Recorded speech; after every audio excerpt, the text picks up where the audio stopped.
জাতীয় সেবা যোজনার প্রতিষ্ঠা দিবস পালিত।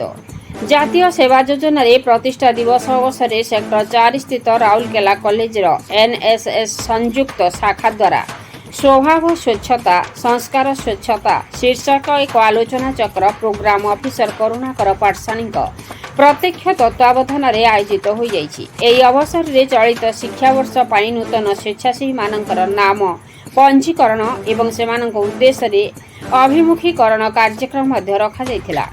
ମହାବିଦ୍ୟାଳୟର ଅଧ୍ୟକ୍ଷ ଡକ୍ଟର ରବୀନ୍ଦ୍ର କୁମାର ଜେନା ଏହି ଅବସରରେ ସଭାପତି ଭାବରେ ଉପସ୍ଥିତ ରହି ଉକ୍ତ ଦିବସର ମହତ୍ତ୍ୱ ଏବଂ ଆଲୋଚନା ଚକ୍ରର ଉଦ୍ଦେଶ୍ୟ ସମ୍ପର୍କରେ ଆଲୋକପାତ କରିଥିଲେ। ଆଦର୍ଶ ପାଠାଗାର ସଭାପତି ଚନ୍ଦ୍ରଶେଖର ଶତପଥୀ ମୁଖ୍ୟ ଅତିଥି ଭାବରେ ଯୋଗଦେଇ ସ୍ୱଚ୍ଛତାକୁ ସ୍ୱଭାବରେ ଏବଂ ସଂସ୍କାରରେ ପରିଣତ କରିବା ପାଇଁ ସ୍ୱେଚ୍ଛାସେବୀମାନଙ୍କୁ ଆହ୍ୱାନ କରିଥିଲେ। ସେବା ପାଇଁ ସମର୍ପିତ ସଂଗଠନ ସହ ଯୋଡ଼ି ହୋଇ ଛାତ୍ର ଜୀବନକୁ ପୂର୍ଣ୍ଣତା ଦେବା ପାଇଁ ପ୍ରେରିତ କରିଥିଲେ।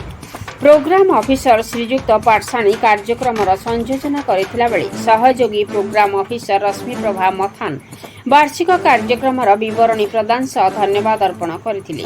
କାର୍ଯ୍ୟକ୍ରମର ଅନ୍ତିମ ପର୍ଯ୍ୟାୟରେ ଅଜୟ ଗୌଡ଼, ସୌମ୍ୟରଞ୍ଜନ ମହାନ୍ତି, ଗୌରବ ସାହୁ, ଅରୁଣ ମହାନ୍ତି, ସୁଶ୍ରୀରେଖା ବେହେରା, ଲିପ୍ସା ବଳିଆର ସିଂ, ଇଞ୍ଜିଲା କୁଜର, ବିରଞ୍ଜି ବାରିକ, ଦେବସ୍ମିତା ପଟ୍ଟନାୟକ, ଶ୍ରେୟା ବାଗ, ଅନିମା ମୁଣ୍ଡା, ଅଶୋକ କିଷାନ, ଛବିଳ ସେଠୀ, ଅଭିଷେକ ପରିଡ଼ା ପ୍ରଭୃତି ସ୍ୱେଚ୍ଛାସେବୀ ଭାବରେ ସେମାନଙ୍କର ଅତୀତ ଅନୁଭବକୁ ବାଣ୍ଟିଥିଲା ବେଳେ ପୂଜା କୁସୁମ, ସୁମାନ୍ତି ଏକା, ଆରସି ସେନାପତି ପ୍ରଭୃତି ସ୍ୱେଚ୍ଛାସେବୀ ଦେଶାତ୍ମବୋଧକ ଏବଂ ଭକ୍ତି ରସାତ୍ମକ ଗୀତ ଗାଇ ସମସ୍ତଙ୍କ ମନ ମୋହିଥିଲେ।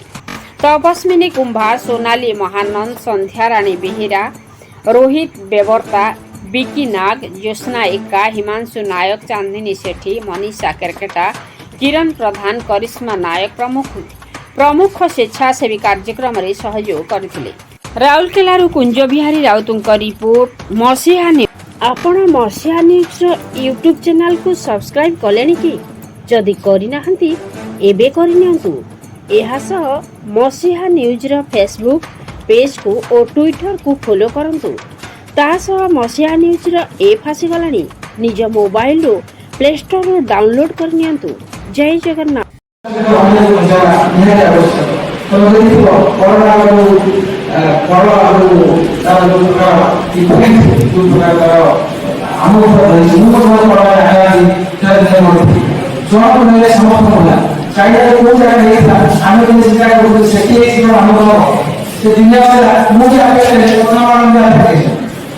ଆମେ ସମସ୍ତେ ଯେକୌଣସି ପରିସ୍ଥିତି ହଉ,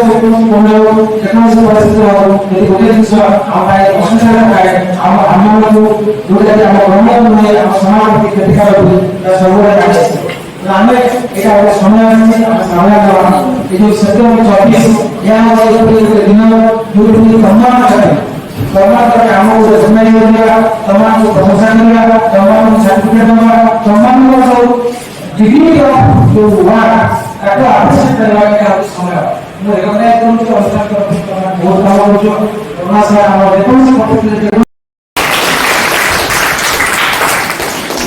हमको उपस्थिति रे ज्ञान दवा दुष्टता कौन सी ज्ञान आपन हमको पिलानो देबे नहीं देबे मोर निज अनुभव आज जो कार्यक्रम होउची से संबंध किछु का कथा कहि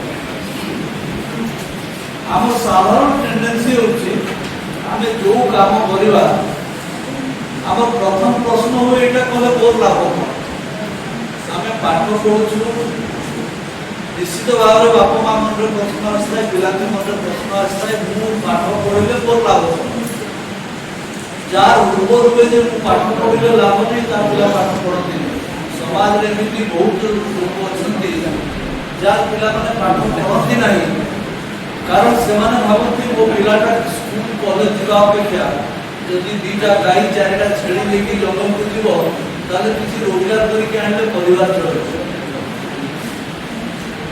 शिक्षित दृष्टि से कंपलसन बाध्यबाधकता प्रत्येक जिनस आम मन प्रश्न आसे मुझे कले कौन पाई तेणु ये जो एनएसएस जॉइन कले कौन पाइबी जन छात्र हिसाब से दी चार कथा गोटे साधारण धारणा एनएसएस विषय जे एनएसएस माने होची वॉलंटियर माने जिबे कोठी समाज सेवा कार्य करिवे